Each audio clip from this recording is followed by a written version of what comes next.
பொதுக்குழுவினுடைய சிறப்பு அறிவிக்கையாக நம் பிள்ளைகள் படித்த பிரச்சனைகளை எல்லாம் கேட்டீர்கள். இருக்கிற நம் மக்கள் அன்றாடம் அனுபவித்துக் கொண்டிருக்கிற பிரச்சனைகளில் இது ஒரு துளி, எவ்வளவுதான்.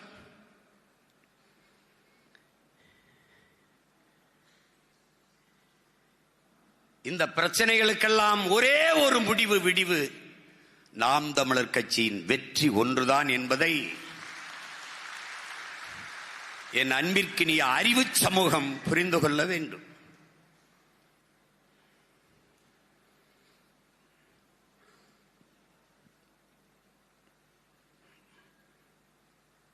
என் அன்பு உடன் பிறந்தார்களே,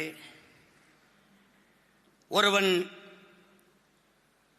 தானும் தன் குடும்பமும் வாழ வேண்டும் என்று உழைக்கத் தொடங்கினால் அவன் மனிதனாகிறான்.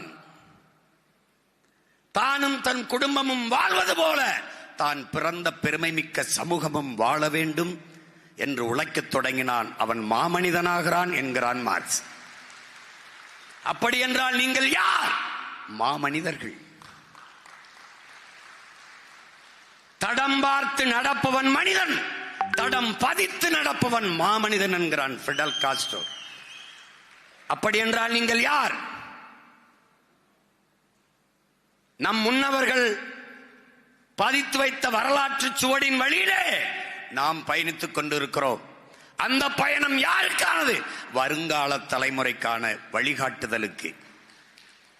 நீங்கள் தடம் பதித்துக் கொண்டிருக்கிற மாமனிதர்களாக இயங்கிக் கொண்டிருக்கிறீர்கள். அறிவாசான அண்ணல் அம்பேத்கர் யாருக்கோ உழைக்கிறோம் என்கிற எண்ணத்தை கைவிடு, நீ பிறந்த பெருமை மிக்க சமூகத்திற்காக உழைக்கிறாய் என்கிற பெருமிதமும் திமிரும் கொண்டு இரு என்கிறார். அந்த பெருமிதத்தையும் திமிரும் கொண்டு நீங்கள் நிமிர்ந்து நிற்க வேண்டும் என்பதுதான் என்னுடைய அன்பு வேண்டுகோள்.